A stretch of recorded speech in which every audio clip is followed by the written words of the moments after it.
Every band or musician needs t-shirts to promote themselves, and every fan wants to wear their favorite band or musician on a t-shirt to show off their love. At our Bothering the Band t-shirt store, you can get your favorite Bothering the Band t-shirt, or you can make your own completely custom t-shirt. Stock Make a Tee online on social media or give them a call to create your own t-shirt, your own brand. Tell Meryl or Stephanie you heard about them on Bothering the Band, and I promise they will be extra helpful. Use the coupon code BOTHERME for 10% off an order of $20 or more. That's BOTHERME, BOTHERME,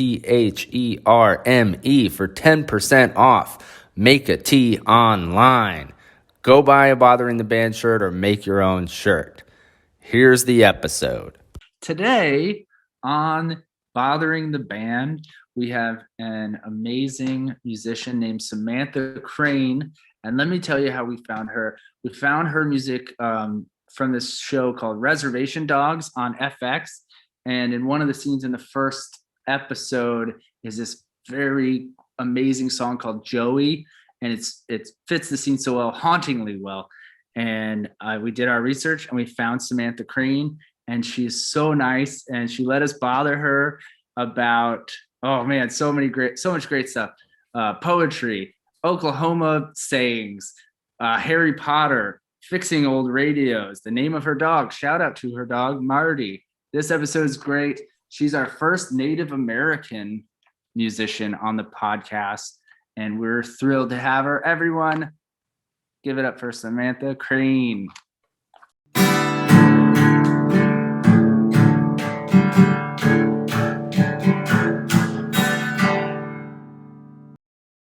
How are you doing today, Samantha Crain? I'm good. I had a pretty full day, but it wasn't like busy full. It was just like went very calmly and stayed full. That doesn't make a whole lot of sense, but No, Makes a lot of sense. okay. it sounds very adult. I just had like a list, so it was just like checking off the things on the list that were, very boring things like pay rent, go to the post office. Oh my God, I'm so proud of you. Do you feel productive? Yeah, I did today.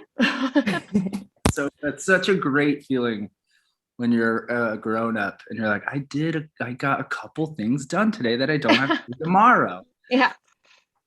So I'm going to ask this for Abby. There's a dog roaming around in the back. And in the back of my? Yeah. Yeah, that's Marty. Marty. I love dogs with funny people names. Yeah.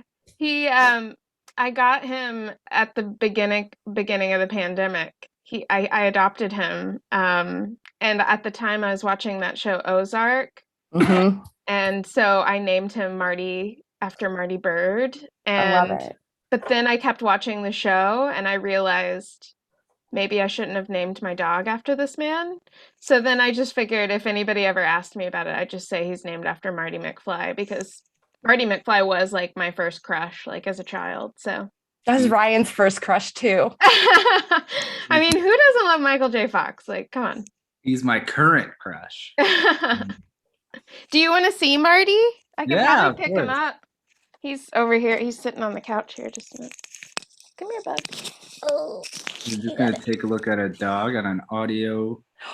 Hey, buddy. Hi, bud.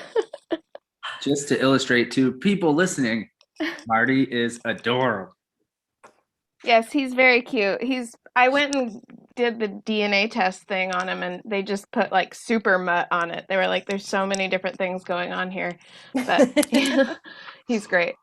Oh, that's amazing. So I have to ask, Oklahoma, do you follow college football?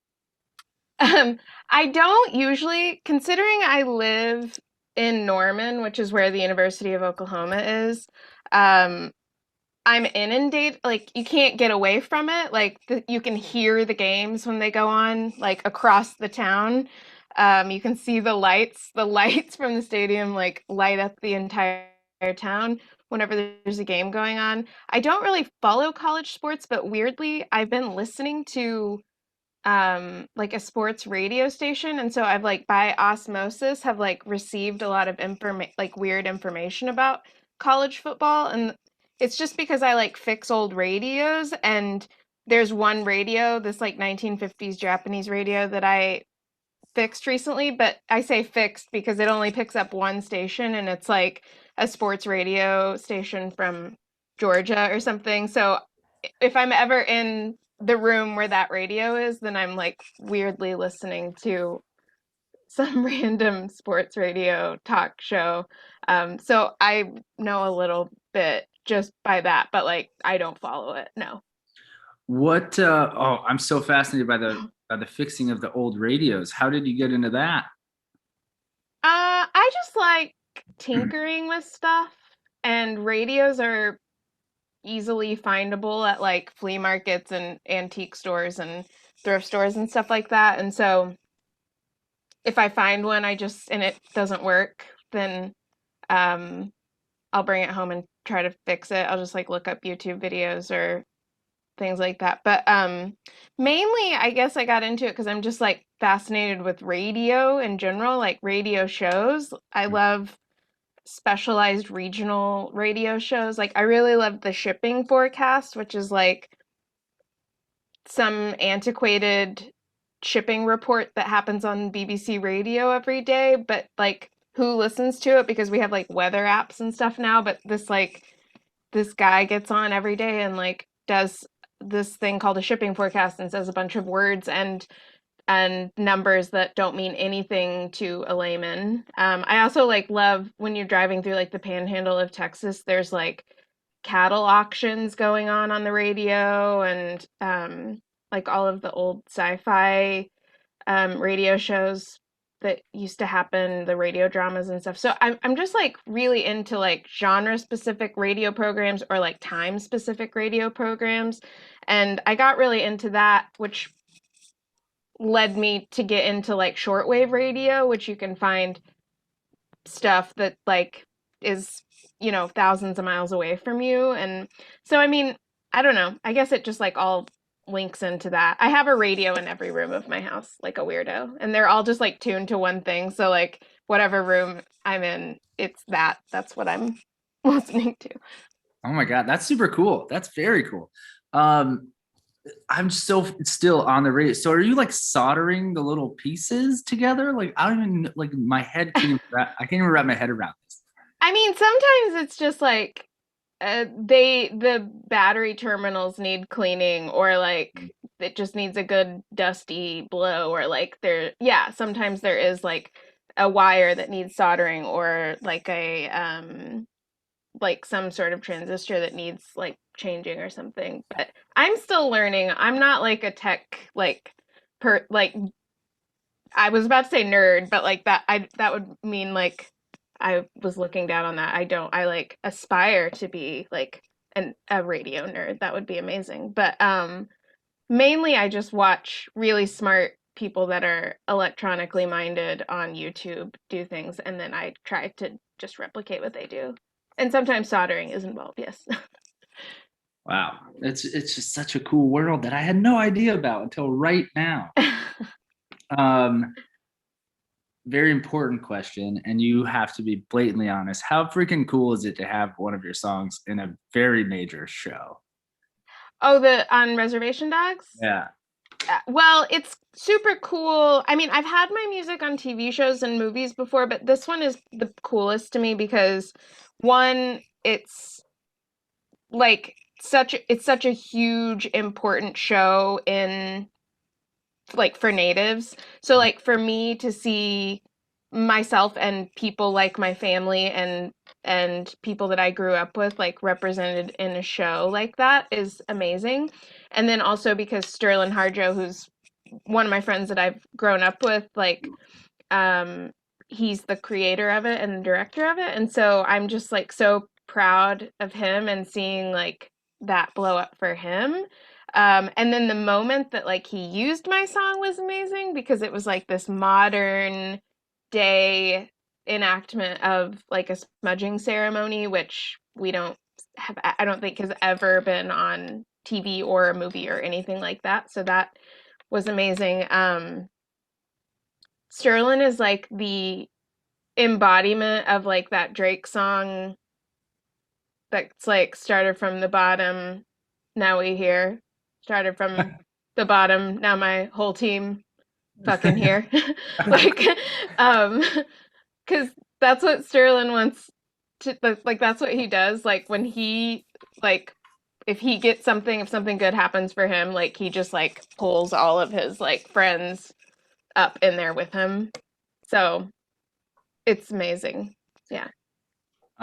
So that's how I was just telling Abby how I found your music, and that's literally how I was watching the show. The show is phenomenal, and your song came on perfect moment, and I like just wrote myself a note, look up this song the next day, and then of course just went down the rabbit hole of your music. So that was my first introduction. It definitely won't be the end of it, especially now you're stuck with us. So thank you. What other shows has your music been in?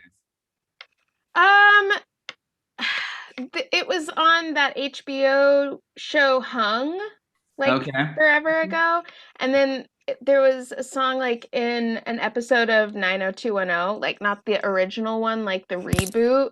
Yeah. Which was hilarious because that was, I think, the first time that my songs had been used on television, and I told like everybody from my like family and friends that I grew up with and everything to like tune into the show on this day. And I was like living in Portland at the time, and I was like watching, and I had told everyone back home in Oklahoma to like watch it. And my family that I grew up in is like super conservative religious, and they had like told all of their church friends like watch this show, blah blah blah. And then my song came on like during a lesbian makeout scene, and it was like I was just like, wow, all of my parents like church friends just watched like a lesbian makeout scene while my song was going on. Which was amazing. Did you get weird texts? No, people don't talk to me. No, they just stopped talking to me after that. Like they were like, nope. Because it's your fault whenever the show uses your tune. Yeah, no, I was like so happy that it was during a lesbian makeout scene, but it was just like a funny thing to know that all of my like religious conservative Oklahoma family members were watching that. But yeah, and then Sterling's like used some of my music like in his movies, and then there was a movie that came out last year called The Dark Divide that Tom Putnam directed, and David Cross is in it, and they used some of my music for that movie too. Oh, that's cool. I think that there's been some other stuff, but those are like the ones that like I remember. We're gonna have to add that to the Saturday movie list. Yeah, it's pretty good.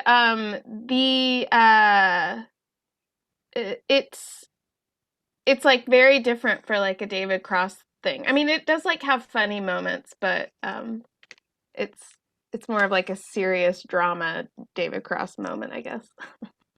Cool. Yeah, we usually do a Saturday movie night. Cool. So we'll add that to the list.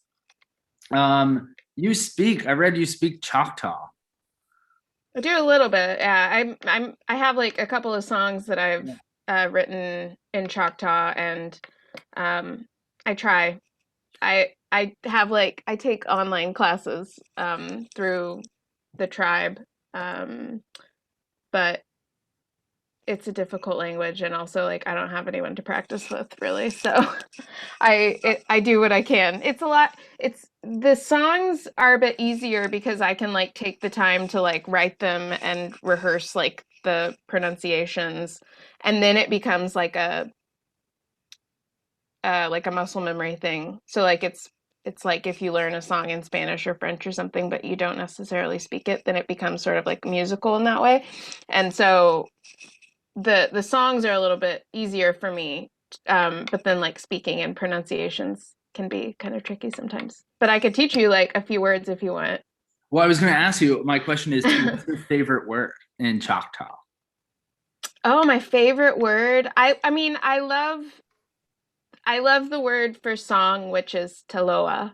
Um, it just has like such a nice like round quality to it. I'm sure that there's like some dirty words or something, but I actually don't know them. But um, hi is halito, and thank you is or goodbye. Yeah, thank you or goodbye, I guess is we don't really have a word for goodbye. We have a word that's just or we have a word for goodbye, which is yakoke, but we don't really have a word for thank you. It's more just like of course I would. It's like it has to do with sort of the uh cultural I guess feelings of the tribe, which is just like, you don't need to thank me. Of course I would do this for you. So it's and that's just ome, and that's what that means. It just means yes, of course I would. Um, I but feel like a lot of people use yakoke like interchangeably with like thank you and goodbye as well. we could do a whole episode just on this and radios. Geez, this is an emotional one. I do have a lot of like language questions, not even about like that, but do you say, and correct me if I'm right, do you say bless your heart as a jab? Bless your heart. Yeah, as like like Is this like a southern like thing that you're asking? Like, do I say that as like a southern person? like a southern jab where it's like, oh, Oh, bless your heart. yes. I don't I don't say it, but my grandma sure does. Like Oh, bless your heart. Like you're so stupid. Um, I mean, it's definitely something that I would pick up on. Like if someone said it around here, I would definitely pick up on. It's and kind of like the other day we were talking about how when someone like wants to signal to you that they want you to leave. Like if someone's at your house and like you guys are chatting or something and you're like sitting in the kitchen or something and you want to like signal to them in a very polite Midwestern Southern way that you want them to leave, you just sort of like slap your knees really loudly and stand up and go, well. My family does that. Yeah. And then that person will go and turn. Oh, yeah, I guess it's about time I head out.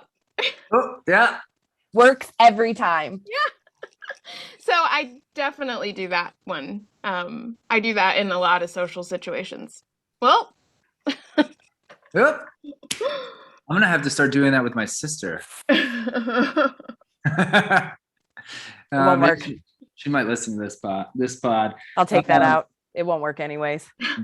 Another word. What do you call carbonated, syrupy, sweet beverages? I call it soda, Oh, okay. but everyone around here would just say Coke. Mhm. I've lost a lot of my like Midwestern Southern vernacular stuff. I do have like some things, but because I've like lived so many places and like have come back to Oklahoma, I've lost a lot of my accent unless I'm drunk and then it kind of comes out again. But then like even calling things certain things, I would say soda, but I think that that's more of like a Midwestern thing, like even Northern, and then most everyone around here would just call it Coke though. And then they say, what kind of Coke do you want? And then they'd be like, Dr. Pepper. Yeah, I grew up like that. Yeah. I don't know, Abby, if you did. I grew up. We grew up in Florida, and for a very long time, everything was Coke. Always Coke. Yeah. And then until I like grew up and met people from elsewhere that they were like, wait, what? Like, what are you saying? And then I had someone who called it like pop, and I was like, that's bonkers. Yeah, I don't say pop. That's like an Ohio thing. Yeah, that's Michigan. Michigan, Ohio. Yeah, I lived in Michigan for a little bit, and that was definitely what they would have called it. Pap. So you've toured with some really big names. One of whom, Neutral Milk Hotel, is one of my favorites. And the Avett Brothers, Brandy Carlisle, Langhorne Slim.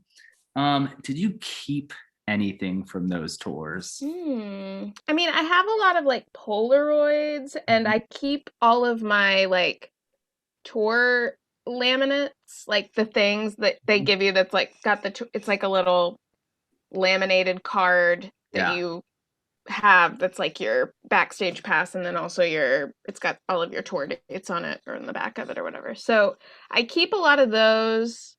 I have a lot of Polaroids because I usually get like a or I don't have like Polaroids anymore because that film got really expensive, but in my like early 20s I could still afford to get Polaroid film and do Polaroids. And then I'm trying to think. I do have a lot of like Harry Potter stuff from like one of the tours I did with First Aid Kit because they were like offended that I had never seen any Harry Potter movies when I was on that tour, and they turned it into like a Harry Potter tour basically. Like we watched all of the movies in the bus. When we were in Florida, we went to Universal Studios and went to Harry Potter World. We they played on Conan, and I was like singing in their band for that, and so we like walked around the like Warner Brothers lot there where they film, and they have like a Harry Potter museum where you can get like sorted. There's like a hat and they'll like sort you. So I have a weird and yeah, so like Clara from that band like bought me a bunch of Harry Potter stuff, like kind of as funny joke things. So I have a lot of weird Harry Potter toys and things from that tour. I'm sure I have like I'm kind of like a curated hoarder, so like I have a lot of stuff that probably came from those tours, but that's like the thing that popped in my head for some reason. Oh, that was good. We're gonna have to get First Aid Kit on here to hear the other side of that story. That's exactly, that would just be like, yeah, Sam, we thought it was dumb that she hadn't seen any Harry Yes. Potter movies, so we wanted to educate her. Oh, man, they're gonna be real thrilled when I'm like, I think I've only read one and seen like two. They probably don't care now. They were like quite a bit younger whenever we were on that tour, so it was probably like they were pretty obsessed with it at the time, I think. I've learned that Harry Potter fans, no matter what age, like that doesn't end. Maybe they're still into it. I don't know. Did you drink butterbeer when you went to Harry Potter World? I did, and I don't remember if I just drank the normal. They have like a normal one, and then they also have like a boozy one for adults, and I don't remember if I did the boozy one or the regular one. I remember not liking it. I remember not liking it because it tasted like cream soda basically, and I do not like cream soda, so it was kind of like a letdown. Yeah, I didn't like it either. But the boozy adult one is frozen, which is better. Oh, I didn't have that then, I don't Ooh, think. I had a boozy remembered. frozen one, and regardless, it was not good. Oh man, I want to go. It's so much fun. You can ride the train between the parks. Yeah, we didn't do that. We only did one side of the park, I think. We did ride some roller coasters. Do you prefer a fancy like leather bound journal, or are you okay with like a dollar store composition book? Yeah, I only write on dollar store, like just normal like steno pads. They're called steno notebooks. The 70 sheet 6x9 green Leather. Greg ruled.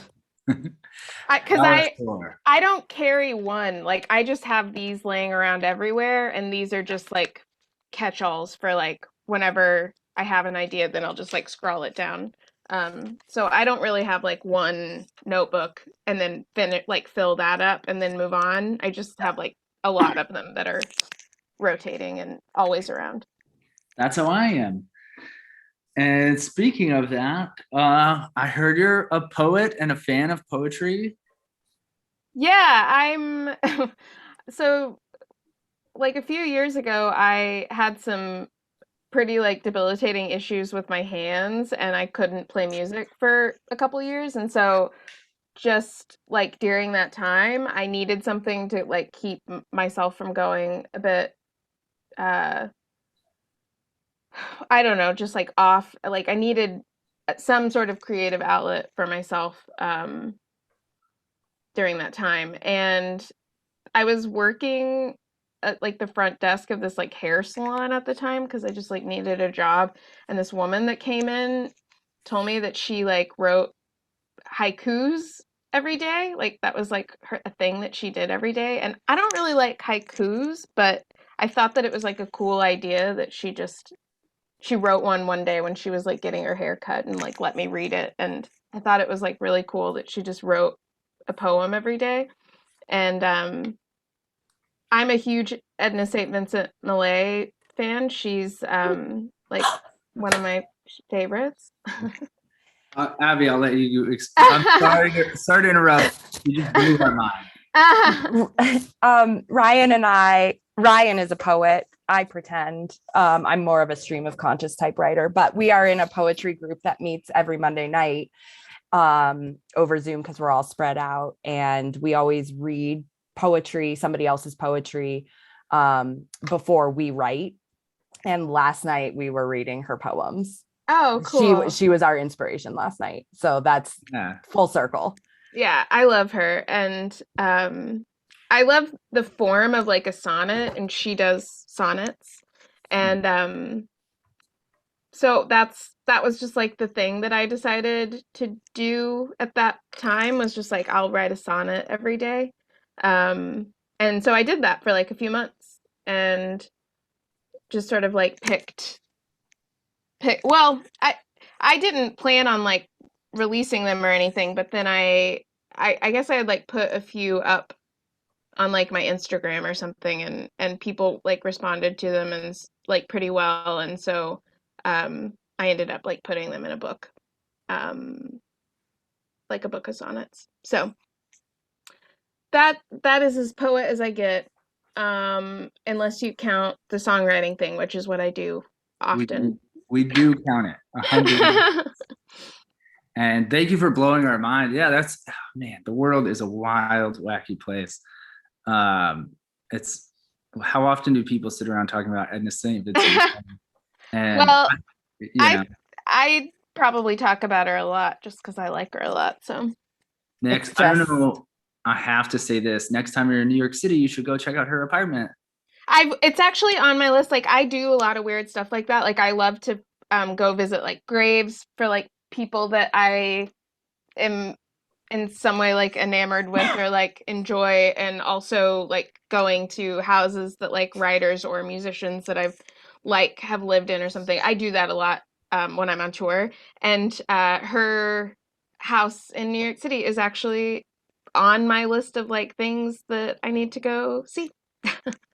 Yes, you should. It's also in a super cool neighborhood, and it's like sandwiched in between these like regular New York buildings, and then it's like very thin, and like it's almost like there were buildings already there, and they're like, let's put another brick building right.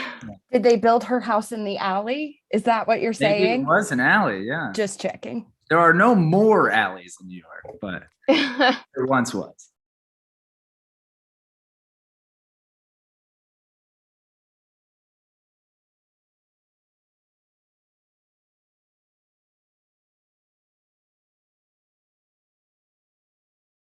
So dumb. Like all of the other trucks are like Megalodon, Gravedigger, and then it's like Scooby-Doo, and it's like little fucking ears are flopping around, and it's just like the stupidest.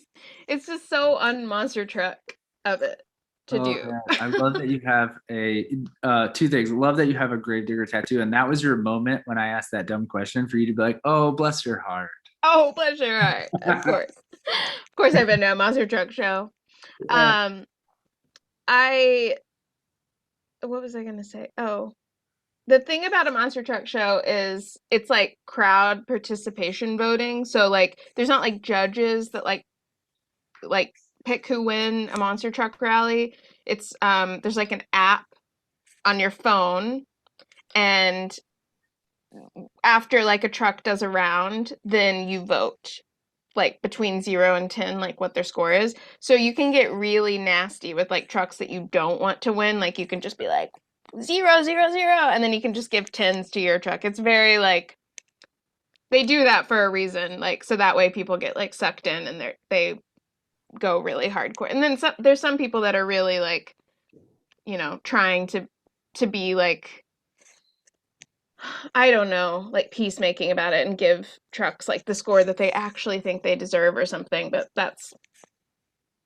I That's love dumb. that there's a whole subculture of monster truck people.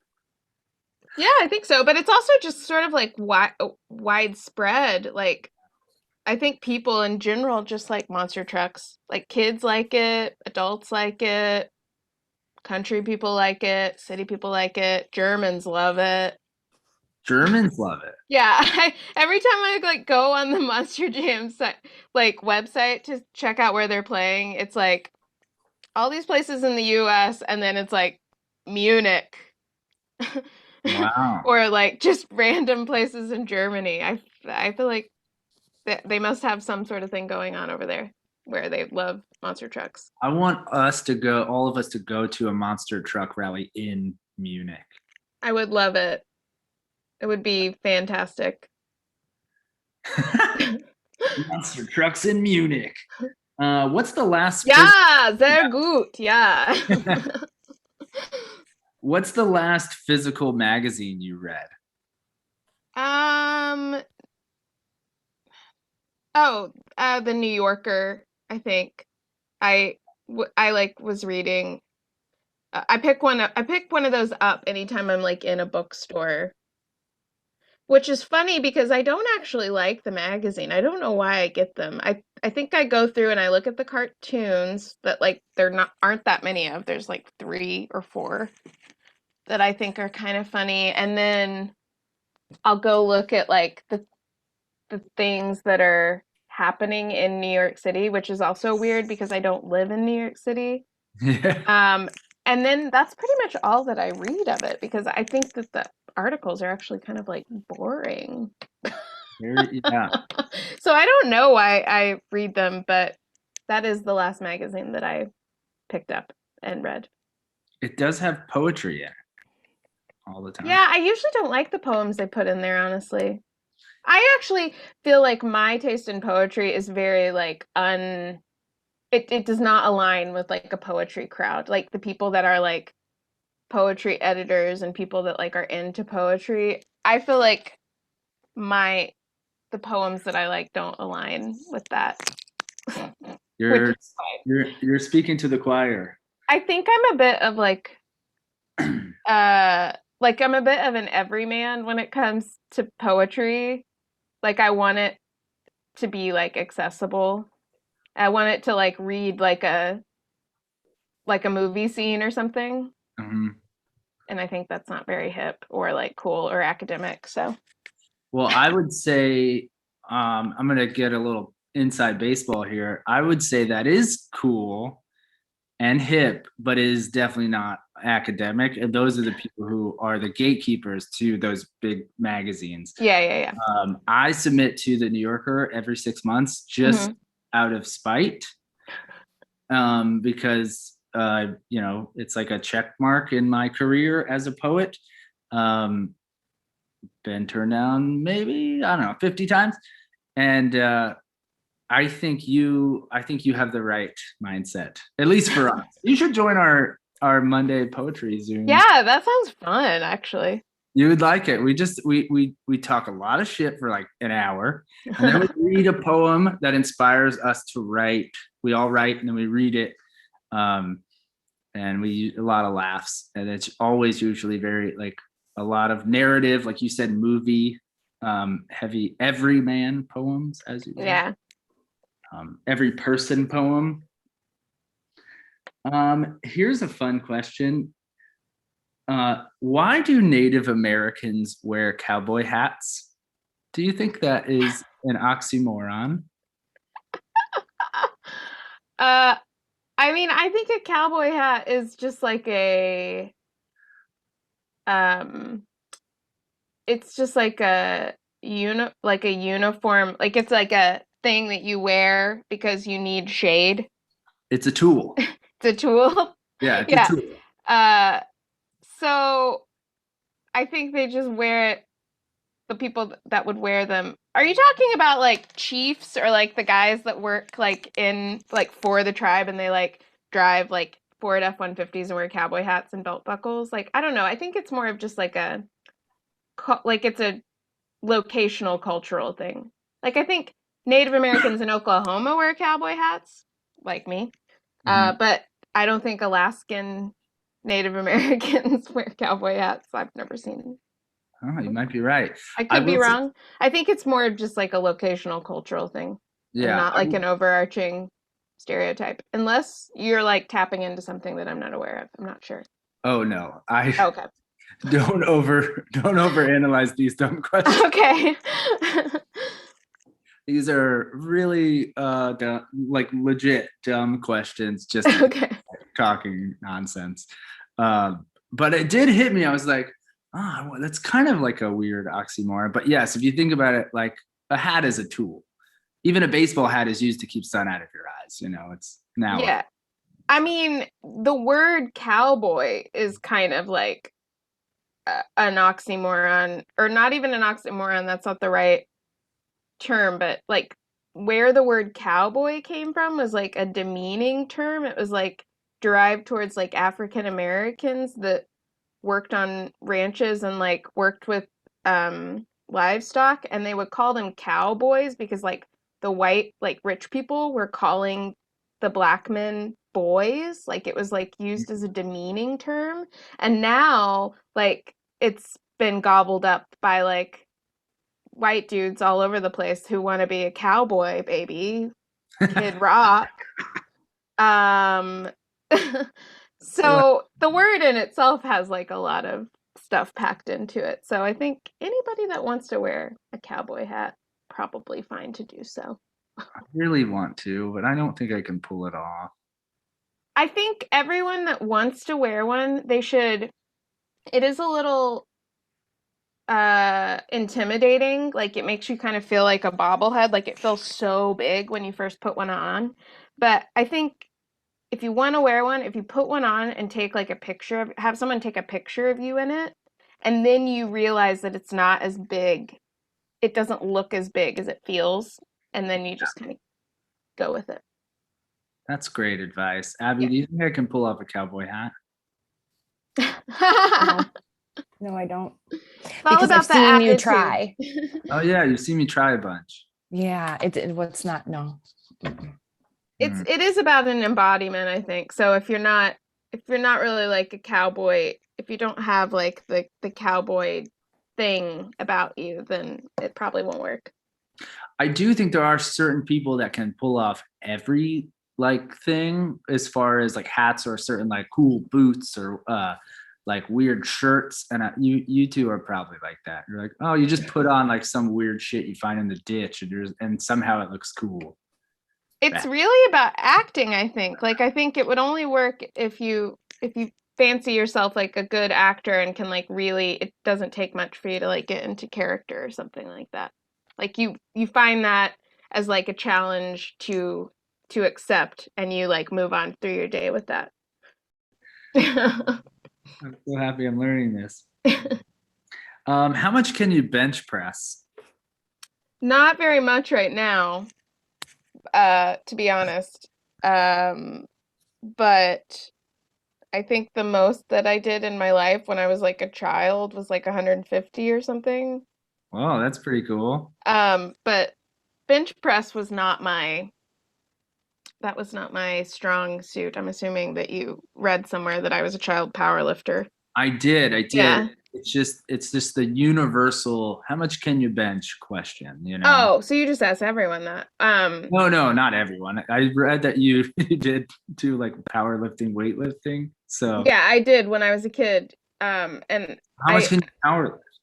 well, I could squat. So whenever I did all this, I was like, I was really small because I was like a kid. I weighed like 100 pounds or something. And I was squatting like 250 pounds or something like that. I think I got more than that once. I think I got like up to 275, I think. But right now, it's very low. I don't even know. Maybe like 80 pounds I could bench press right now if I was lucky. Still impressive. It's very impressive that you did that. You're like, oh yeah, I just did that as a kid. You know, I was like, It's I know that it's like it's like a really crazy thing to like roll your eyes at or whatever, because cool. it sounds so bizarre to everyone else. But in my family, it's so normal that like I wouldn't even think twice about it. Like everyone in my family did it. My Yeah. dad, my grandpa, my aunts, my uncles, my brother, like, so it's just something that I've been around like since I was born. And so it's like really like a throwaway, like, yeah, just, I used to lift weights like in competitions. Like no big deal. I must be clear that no, it's not bizarre. It's unique and like, oh my God, that's cool. A la fixing radios, like that's very unique. So I think radios are way cooler than powerlifting. either way, it's cooler than me. Fuck. Have you ever pet a kangaroo? No, I've never seen a kangaroo. Also, never- with follow-up question, what's the past tense for pet? To pet something, petted? I'm Petted? just I think petted is right. I petted it. It doesn't sound right, but I think it is. I pet it. I petted it. Have you ever petted it. petted a kangaroo? Have you ever petted a penguin? Yeah, No, it sounds these weird. are animals that I have not seen or petted. It is petted. Yeah. It is petted? Mm-hmm. Wow. Petted it. Petted it. The more Petted it. using all meaning. I have not petted the kangaroo or I have not petted the penguin. Again, you signed up to answer these stupid questions. I did. Okay, rapid fire. Ready? Woody Guthrie or Brad Pitt? Woody Guthrie. Oh, good answer. Blake Shelton or Blake Griffin? Blake Griffin. I know him. Sports. Yeah.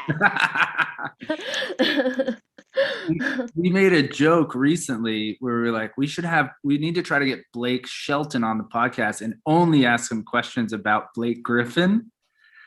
Mind you, I just found out, Abby, they're both from Oklahoma. Yeah, they are. I thought that's why you were asking me that. I was now Oh, in my research. I was like, yeah. oh my God, this is crazy. So is Brad Pitt and Woody Yeah, Guthrie. I have friends that like made out with Blake Griffin when he was like playing basketball at OU. Yeah. Is he a good kisser? He's so tall. I don't know. I didn't really inquire much. I just know that I have acquaintances that have been like, oh yeah, I made out with him in college. Oh, that's fun. Do you have a favorite holiday? Probably Halloween. Oh, do you know what you're going to be this Halloween? No, I've been researching. Okay. I've been thinking about it, what I want to be. I kind of want to buy like a George Washington like colonial like get up and then just like paint my face dead and just be like a dead founding father. That's fun. Are you going to go white wig? Yeah, I think I would do it if I was going to do that. Yeah. Do you have a favorite Halloween song? Is there a Halloween song? Oh, you know what? I kind of do. I mean, this is like a Halloween song, I guess. I love the song Monster Mash, but it's because like the song Monster Mash is about the song Monster Mash. Like we don't know what the song Monster Mash is. Mm-hmm. Like the song Monster Mash is just them describing like people like doing the Monster Mash and listening to Monster Mash. But like what does Monster Mash sound like? That's why I like that song. It's meta. It's like self-referential. That's the word I'm looking Yeah. for.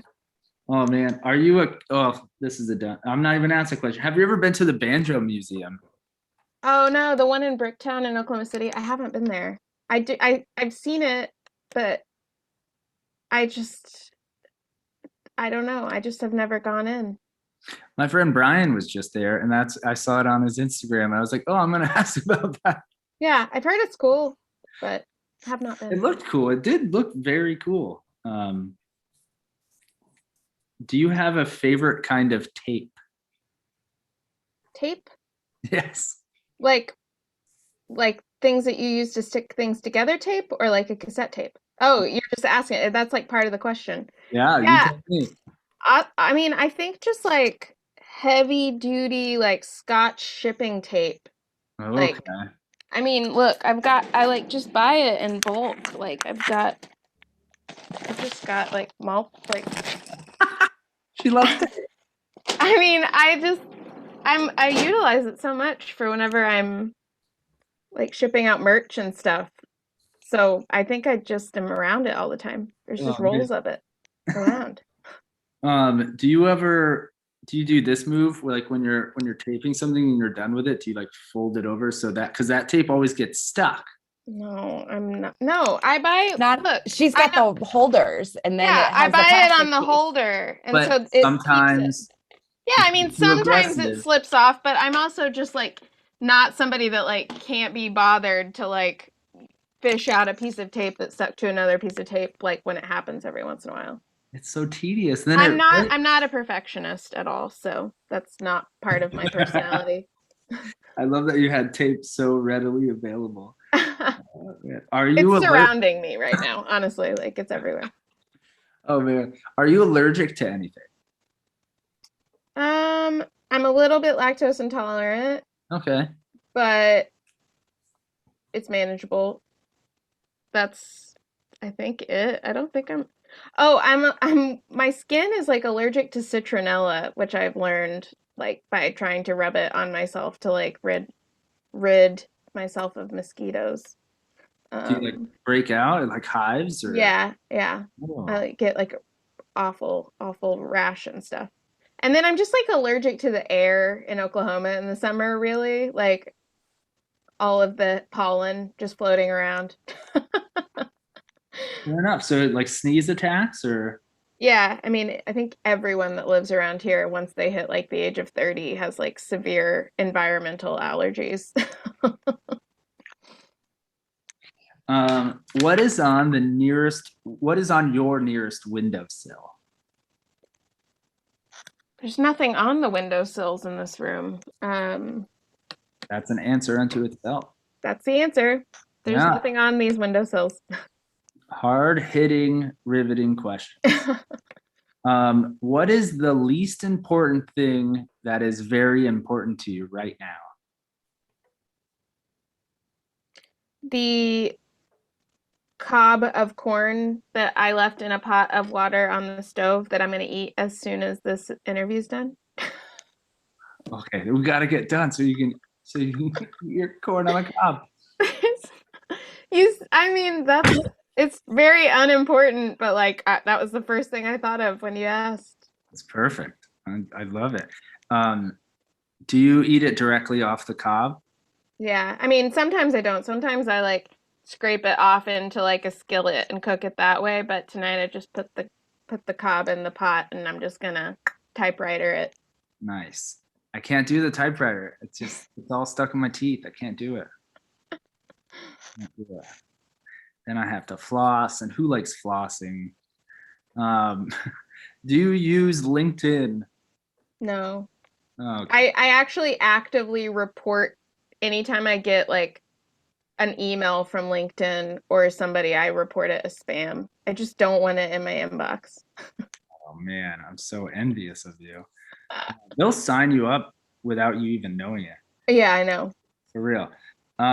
What is one reason you smiled today? Um, I smile like every morning when I wake up because my dog is so fucking cute and he's just like right there when I wake up, just like looking so cute, ready to like get his pets and his breakfast. So like I smile immediately that and whenever I see him. Because he's so cute. I know. And so, last, what's next for Samantha Crain? What's next? Um, well, I'm supposed to be going on a tour in the UK in about 2.5 weeks. Mhm. If all goes as planned, if I'm allowed to come in, which as of now I am, so we'll see. So that's what I'll be doing for a month coming up. is playing a bunch of shows in the UK with a band called the Staves. Oh yeah, cool. Yeah. This is your moment. Any other exciting news you'd like to share? I'll say this, everyone listen to Samantha's music. It is outstanding. Follow her on Instagram. It's just SJCRAIN. Yep. S.J. Crain. And just go to Spotify, buy her music, buy her some of her merch so she has to use that tape. Yeah, I got plenty of boxes and plenty of tape just ready to pack it up for people. I love it. But we're going to send you something to put on your windowsill. Okay. Definitely. Samantha, that's the interview. Thank you so much. That's Bothering the Band. It's real Cool. fun and down. Yeah, thanks. I liked it. We can't thank you enough for doing this. Again, we're huge fans. Everyone go listen to Samantha's music. It's really great. And go watch Reservation Dogs. That show is fucking awesome. Yeah, it's good. It's so good. It is very, very good. I'm gonna watch the new episode while I'm eating my corn on the cob here in a minute. Nice. It hits the heart. It's like funny, but also heart-wrenching at the same time. Yeah. And the kids in it are amazing who star in it. And that's how I found your song. So I love it. Thank you so much. You're welcome. Yeah. That's it. Man, Cool. This was a lot of fun. I won't keep you from your corn.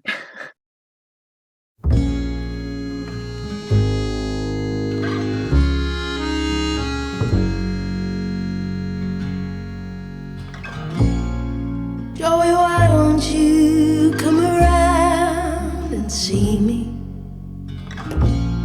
Got plenty of room now that I live alone. Last time I saw you, you were walking in the middle. Your face was sweaty and your outfit was gone. I don't mind if you spill your wine like you used to. I know it's different, but we'll figure it out. Sometimes I feel like my memories never happened. Could you remind me, take me back for a night?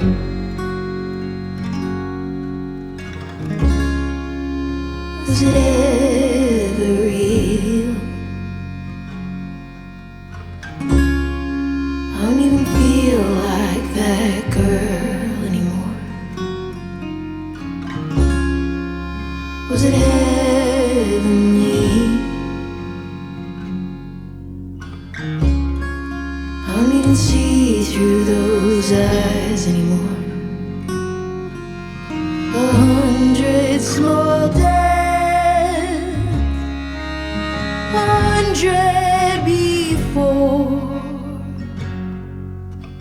I'm a revolving door. I am a revolving door. Joey, I'm working at a shop down on Main Street. It pays the bills and keeps my head screwed on tight. But I feel afraid 'cause we were never for staying. So narrow, so straight, and unwilling to fight. Was it ever real? I don't even feel like that girl anymore. Was it heavenly? I don't even see through those eyes anymore. 100 small